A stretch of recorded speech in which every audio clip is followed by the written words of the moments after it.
Sometimes the loudest man in the room is the one with the least to say. The quiet one, he's already 2 steps ahead. We live in a world that celebrates noise, likes, followers, loud opinions, and empty charisma. But here's a brutal fact. The man who says the least often sees the most. Sigma males aren't just playing a different game. They've left the stadium entirely and built their own in the shadows, where rules don't apply and applause doesn't matter. And that's exactly what freaks people out. Because when a man doesn't need validation, doesn't chase status, and isn't afraid to walk alone, he becomes unpredictable. And in a society obsessed with control, unpredictability is the ultimate rebellion. You think being a Sigma male is all cool vibes and mysterious stares? Think again, it's not aesthetic, it's warfare, quiet warfare, strategic solitude, social invisibility by design. So before you romanticize the Sigma life, buckle up. We're about to rip the mask off and reveal what it really costs to be the man who refuses to follow the herd. And spoiler alert, it's not for the faint of heart or the loud of mouth. Number 1, people constantly mistake your silence for weakness until you drop a truth bomb that flattens the room.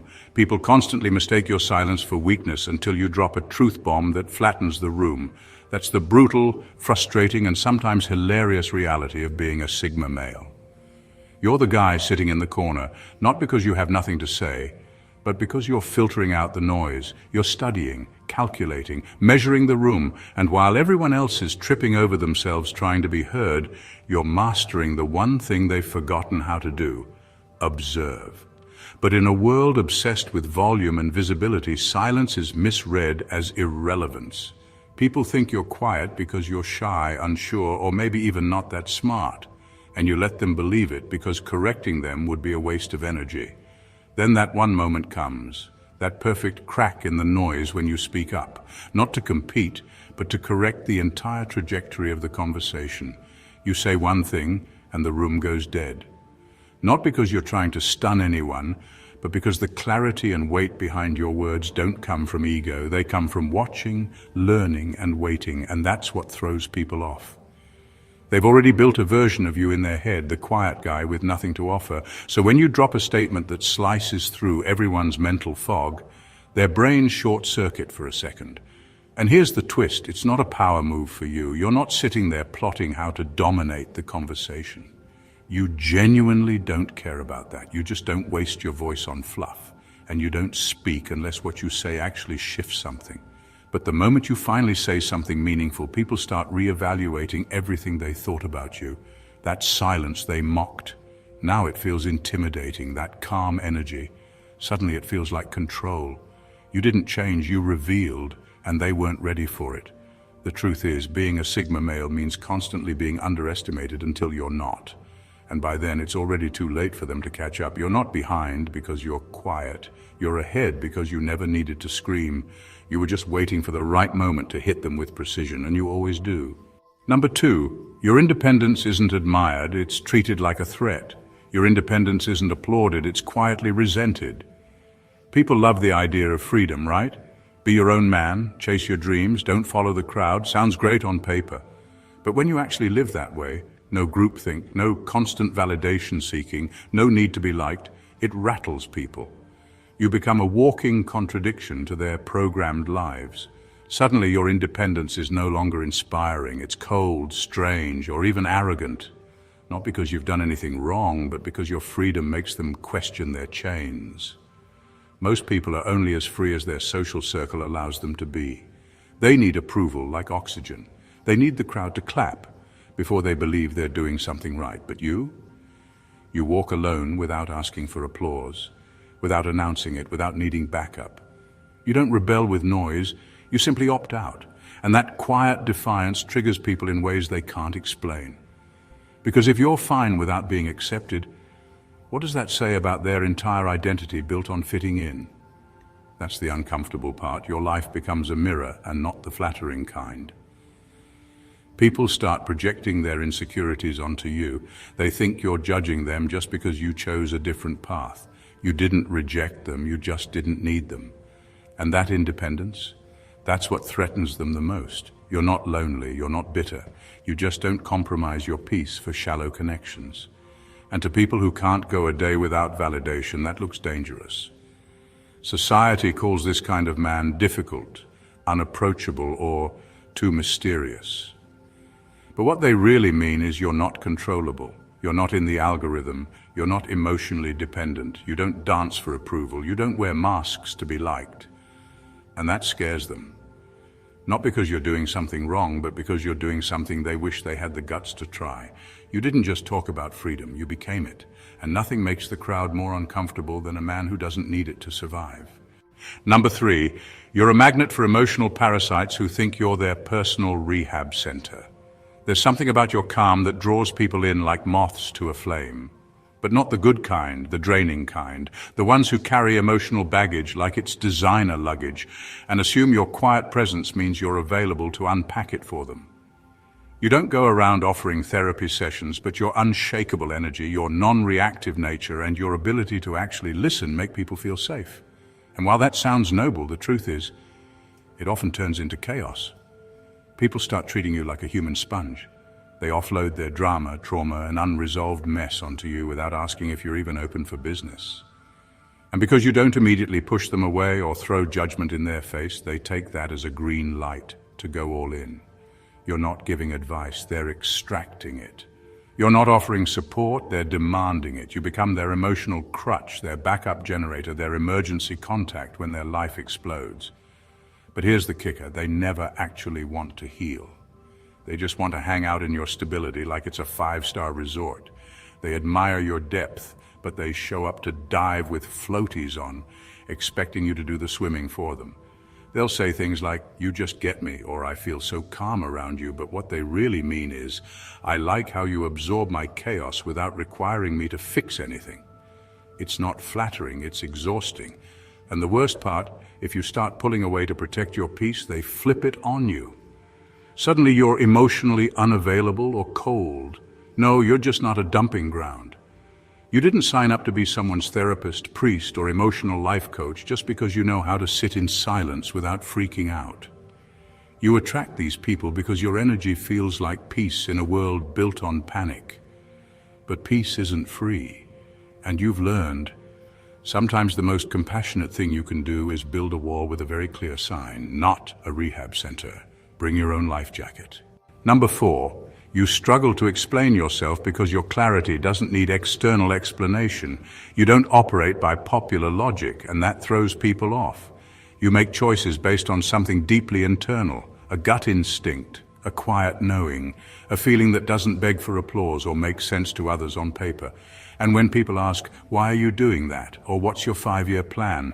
you don't always have a neat packaged answer, not because you're lost, but because you're already sure. You don't need to explain it to yourself, so why explain it to them? That's where the tension begins.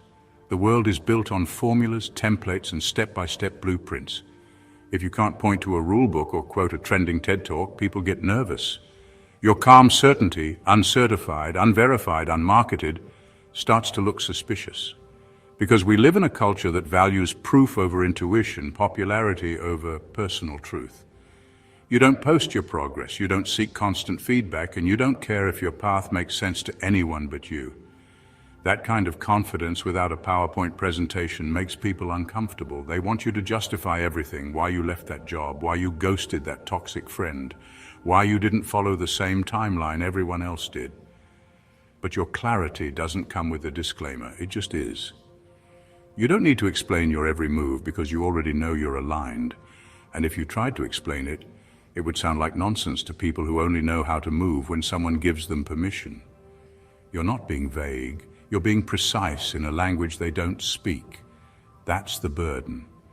Being a Sigma male means living with this inner clarity that doesn't ask for directions, doesn't need approval, and definitely doesn't care about the script. But to the outside world, that kind of self-trust looks like rebellion, like arrogance, or worse, like confusion. They think you're lost just because you're not asking for a map. But here's the truth. When you know where you're going, you stop explaining the route. And those who keep demanding an explanation, they were never going to understand it anyway. Number 5, you exist outside the algorithm, so you often go unseen until you're unignorable. You don't play the algorithm's game, and because of that, the world often overlooks you. You're not chasing likes, followers, or the dopamine drip of digital approval. You're not posting every thought, every move, every moment for others to applaud. You're moving in silence, building quietly, thinking deeply. And in a culture addicted to the loudest voice in the room, that makes you practically invisible until you're not. The world is built to reward performers, the ones who over-explain, overexpose, overshare. People who package themselves like a product, optimize for engagement, and dance for attention on command. That's not you. You're not trying to trend, you're trying to transcend. Your value doesn't scream, it hums. It moves beneath the surface, too subtle for short attention spans, too complex for shallow minds. But here's the strange twist. When your impact finally hits, it hits hard, because it wasn't designed to go viral, it was designed to last. While everyone else is chasing quick impressions, you're planting ideas that simmer, actions that ripple, energy that lingers. You're not the guy with 10 flashy projects and no real legacy. You're the one who shows up, shakes the foundation, then disappears without needing credit. And that unignorable moment, it always comes. Because while the algorithm favors fast and fake, real power is slow, quiet, and precise. People may not see you coming, but they feel you when you arrive. Not because you forced your presence on them, but because your presence shifts something that can't be explained in metrics or analytics. That's what confuses people. You weren't in the race, but somehow you're ahead. You didn't follow the format, but somehow your work outlasted the hype. You don't advertise your moves, yet your results show up like undeniable proof that you were never behind. You were just operating on a wavelength too refined for the masses. So yeah, you may be overlooked, underestimated, even misunderstood, but that's fine. Let them scroll past. Let them count you out, because when the noise fades, and it always does, the world is forced to stop and notice what's real. And when that moment hits, you're not just seen, you're unforgettable. Number 6, your ambition is so internal it's invisible. People love to measure ambition by noise, how loud you are about your goals, how much you post about your grind, how visibly busy you seem. But your ambition, it's buried deep in your bones, quiet and relentless. It doesn't need a motivational quote every morning or a camera in your face while you're working. It just moves, silently, steadily, and without applause. That's why people mistake you for someone who's coasting, chilling, maybe even underachieving. They don't see fireworks, so they assume there's nothing going on. Meanwhile, you're building something they wouldn't even recognize if you put it right in front of them. You don't broadcast your hustle. You don't perform ambition for clout, you just execute. And because your energy isn't chaotic or thirsty for attention, people forget to take you seriously until it's too late. One day they wake up and you're miles ahead. You've built something solid and they're still running in circles, wondering how the quiet guy pulled it off without the noise, the announcements, the fake hustle porn. You move like a ghost in the system. No trail, no hype, no step-by-step blog post explaining your journey. You keep your focus so tight and your circle so small, nobody even knows what you're really working on until the results are undeniable. And the best part, you never cared if they saw it coming. That's the whole point. Because for you, ambition isn't a show, it's a lifestyle. It's not about looking busy.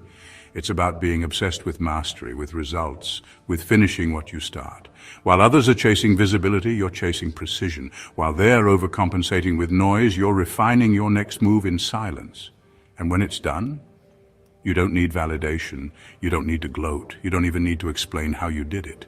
You just stand there, calm and unmoved, while everyone else scrambles to figure out how they missed the warning signs. They thought you were coasting. You were building the storm. Number 7. You're expected to explain your solitude as if it's a sickness. People treat solitude like a red flag. If you're not constantly showing up at every event, joining every group chat, or collecting people like Pokemon cards, they assume something must be wrong with you. They think you're avoiding the world because you're damaged, shy, or socially inept. But here's what they miss entirely. You're not avoiding people. You're avoiding nonsense. You're not lonely. You're selective. And that makes people uncomfortable because most of them haven't developed the ability to sit with themselves, let alone enjoy it. They want a reason for your silence. They want to diagnose your peace. Why don't you come out more? You should network. Don't you feel isolated? No, you don't. You feel clear. You feel in control.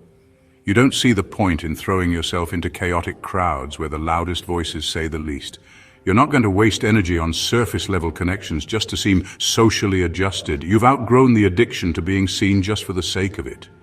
Your solitude isn't a cry for help. It's a filter. The ones who truly see you, they don't need to be entertained. They get the silence. They don't need constant access to your energy to feel connected to you. The rest, they're not being rejected. They're just not on your frequency, but the world struggles with that. It wants everyone plugged in, always performing, always accessible. Your detachment breaks the unwritten rules of belonging. It challenges the idea that someone needs a crowd to have value. So instead of understanding your space, people pathologize it. They try to pull you into their overstimulated chaos and call it normal. You're not playing that game. You don't measure your worth by how many people know your name or how often your phone buzzes.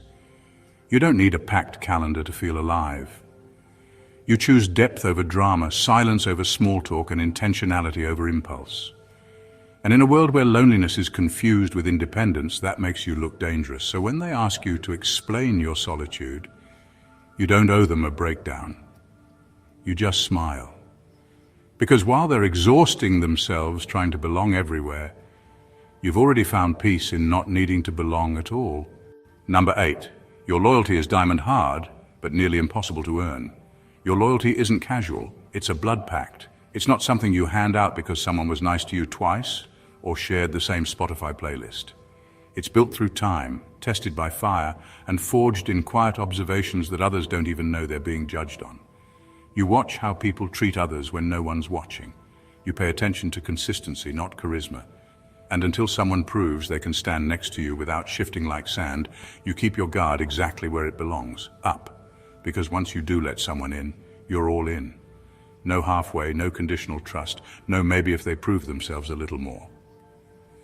When you decide someone is solid, you'll go to war for them. You'll defend them behind their back, hold their secrets like a vault, and show up when it's inconvenient. Not because you expect the same in return, but because loyalty to you is a matter of personal integrity. But here's where it gets brutal. That level of depth is rare, and most people don't value it until it's gone. They mistake your calm for softness, your silence for passivity. They think you'll keep taking hits because you don't explode. What they don't realize is that your patience isn't permission, it's observation. And when you see betrayal, disloyalty, or manipulation for what it is, you don't give second chances. You drop the curtain. When it's over, it's done. You don't do drama, you don't announce exits, and you don't leave doors half open. You go nuclear, but in silence. You vanish. You cut emotional ties like a surgeon. No yelling, no warning, just absence. And that absence, it hits harder than any confrontation ever could. People feel the weight of losing you because you weren't just another friend, partner, or ally. You were a one-man fortress, a calm, unshakable force in a world full of flaky, two-faced chaos. And when you walk away, they don't just lose a connection, they lose protection. So yes, your loyalty is diamond hard. But diamonds don't form overnight, and they sure as hell don't belong in everyone's hands. You protect it like it's sacred, because it is.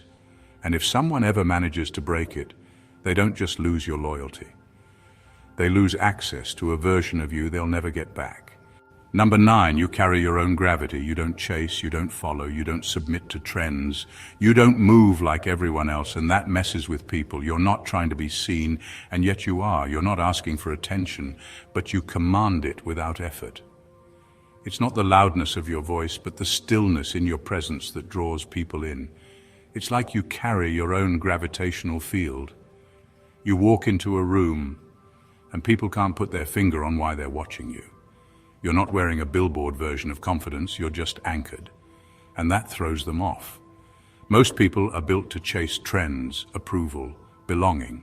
They shift, shrink, and stretch themselves to fit into whatever mold is getting applause that day. But you're rooted in something they don't understand, self. You don't perform. You don't compete for validation. You don't adjust your tone, look, or opinions to match the room. You're the room. And that self-containment makes you magnetic. At first they're curious, they'll try to figure you out like a riddle. They'll ask surface questions, test your reactions, poke around the edges of your personality looking for a crack. But when they realize there's no easy access, no emotional buttons to press, no insecurity to exploit, they start getting frustrated. Because the truth is, most people don't actually want mystery. They want control. They want to define you, box you, label you, because that makes them feel safe. But you don't give them that. You're unreadable in a world that thrives on oversharing. You're calm in a culture that glorifies chaos. You're still in a society that mistakes speed for progress. So when they can't figure out how to place you, they either idolize you or quietly resent you, sometimes both. One moment you're inspiring, the next you're arrogant. They want what you have, presence, peace, power, but without doing what you do, which is detaching from the noise. You don't need to chase, because what's meant for you gravitates to you anyway. People feel that. And the ones who can't understand it, they either try to copy it, manipulate it, or destroy it, but they can never match it, because your gravity doesn't come from force. It comes from the fact that you've already claimed yourself and you're not giving that up for anyone. Number 10, you're constantly underestimated until you execute like a sniper. People love to write you off before you even start. Because you're quiet, because you don't brag or blast your every move, they peg you as passive or worse, harmless. They see your silence and mistake it for weakness, your calm as a lack of fire. That's their first big mistake. They don't realize you're not inactive, you're calculating. You're the one quietly observing, absorbing information, planning your moves with the precision of a sniper, zeroing in on a target. No wasted energy, no impulsive leaps, just cold, deliberate focus. When you finally act, the shift is seismic. Suddenly the same person who was too quiet, too calm, or too slow becomes intense, ruthless, or unpredictable. But here's the truth. You were never those things. You were simply patient and strategic. You don't rush to play the game. You wait for the perfect moment when your move can't be ignored, when it hits with maximum impact. That's why your actions often catch people off guard. They thought you were just standing still, but you were lining everything up to hit with surgical precision. This underestimation is your secret weapon. People underestimate quiet people all the time, and you exploit that. They don't see your preparation, your mental rehearsals, your internal strategizing. So when you move, it feels sudden and overwhelming to them. But for you, it's the inevitable result of careful calculation. And the label ruthless isn't about cruelty, it's about efficiency. You don't waste time on drama or petty conflicts.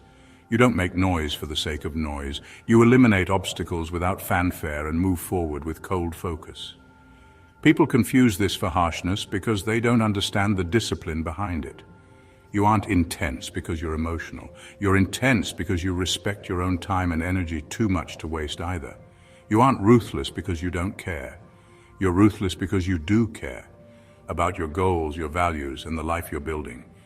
And you won't let anyone or anything derail you just because they failed to see the storm quietly brewing beneath your calm exterior. Number 11. You attract people who want to consume your mystery like a drug, but can't handle your reality. You're like a puzzle wrapped in a riddle to most people, and they can't get enough of trying to solve you. They don't want the real, messy, complicated truth. They want the idea of you, the mysterious enigma they can project their fantasies onto, because that's easy and exciting. The problem is, the real you comes with silence, solitude, and boundaries that most people aren't ready to face. When they finally meet the actual person behind the mystery, the depth and quiet intensity, they freeze.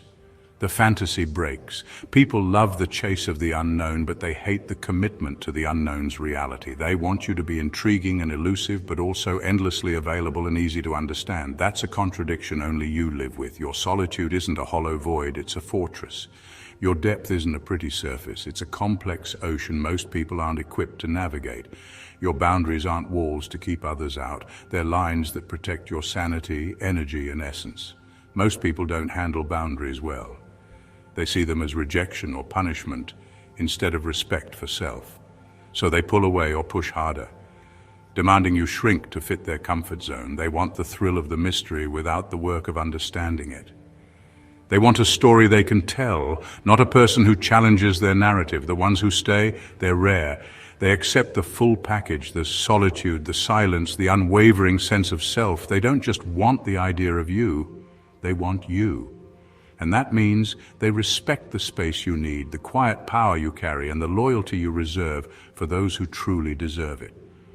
So yeah, you attract people who want to consume your mystery like a drug, But most aren't ready for the real thing, and that's their loss, not yours. Because you're not here to be anyone's fantasy. You're here to be unapologetically you. Number 12. People try to fix you when you're not broken. You're not detached, you're discerning. People get uncomfortable when you don't fit their script, so they try to fix you. They see your quiet, measured way of being and assume something must be wrong. You're labeled as detached, cold, or unreachable, words that sound like diagnoses but are just misunderstandings. The truth is, you're not broken, you're discerning. You've learned to filter noise from signal, and that makes you seem distant to people who are addicted to constant oversharing and emotional outbursts. You don't feel the need to broadcast every thought, every feeling, every action like a walking billboard. Your identity isn't a product to be marketed or a character to be performed. It's an internal state of being, steady and unapologetic. That confuses a world obsessed with visibility. In a culture where people chase likes, shares, and followers, your silence looks suspicious, as if you're hiding something or refusing to play the game. But you're not hiding. You're protecting your energy, your peace, your clarity. You know that authenticity isn't about volume or exposure, it's about truth, and your truth doesn't need an audience. It doesn't crave validation, it just is. People who try to fix you don't realize they're trying to mold you into their own reflection. They want you to mirror their anxieties and insecurities so they feel less alone. But you don't fit that mold, and that unsettles them. So they push harder, misunderstanding your discernment for detachment, your focus for coldness, your boundaries for rejection. You can't force understanding on those who are stuck in their own noise. You just have to keep being yourself, quiet, selective, grounded. Because in the end, the only thing you need to fix is the world's expectation that everyone should wear their soul on a sleeve. You're proof that strength, identity, and presence don't have to shout to be undeniable. Being a Sigma male isn't about fitting into society's neat little boxes or playing by someone else's rules. It's about owning a space that others either can't or won't occupy. A space defined by self-reliance, quiet intensity, and an unshakable internal compass. You carry your own gravity, move with deliberate purpose, and command respect without demanding it. Yet this way of being comes with a price most people don't understand, much less appreciate. You're misunderstood, underestimated, and often met with suspicion or resentment simply because you refuse to conform to the noise and chaos that crowd the world around you. Your independence isn't a badge people rally behind, it's a challenge to their comfort zones. Your calm isn't weakness. It's a carefully guarded strength that invites both admiration and envy, but also a flood of emotional leeches looking for a free ride. You don't explain yourself because your clarity is internal and doesn't require external validation. And when you finally act, it's not out of impulse, but out of precision. The quiet work of a mind always calculating, always preparing for the perfect moment to strike. You attract people who want the mystery without the reality, the idea without the depth. They crave the thrill of the chase, but balk at the boundaries and solitude that come with the real you. They want to fix you because they can't handle someone who doesn't fit their narrative. Someone who refuses to be a walking billboard of their identity. Your loyalty is a rare and precious force, diamond hard, fiercely protected, and devastating when withdrawn. At the heart of it all, being a Sigma male means embracing a paradox. You're at once deeply connected to yourself and yet often disconnected from the world's expectations. You don't need to shout to be heard. You don't need to join the crowd to lead. Your power lies in your quiet resilience, your selective engagement, and your refusal to trade your authenticity for acceptance. This path isn't for everyone, and that's the point. The brutal truth about being a Sigma male is that it's a lonely, demanding road. But it's also one of the most profoundly freeing ways to live. You're not just surviving in the margins, you're thriving on your own terms. And in a world obsessed with noise, your silence is the loudest statement you'll ever make. If you found this raw truth about being a Sigma male eye-opening, go ahead and hit that like button. It really helps more people discover this kind of real talk. Got your own experiences or thoughts? Drop a comment below. I want to hear what you think or how you relate. Don't forget to subscribe if you want more no-fluff, brutally honest insights coming your way. And if you know someone who needs to hear this, share the video with them, because sometimes the realest messages are the ones that get overlooked. Thanks for watching, and I'll catch you in the next one.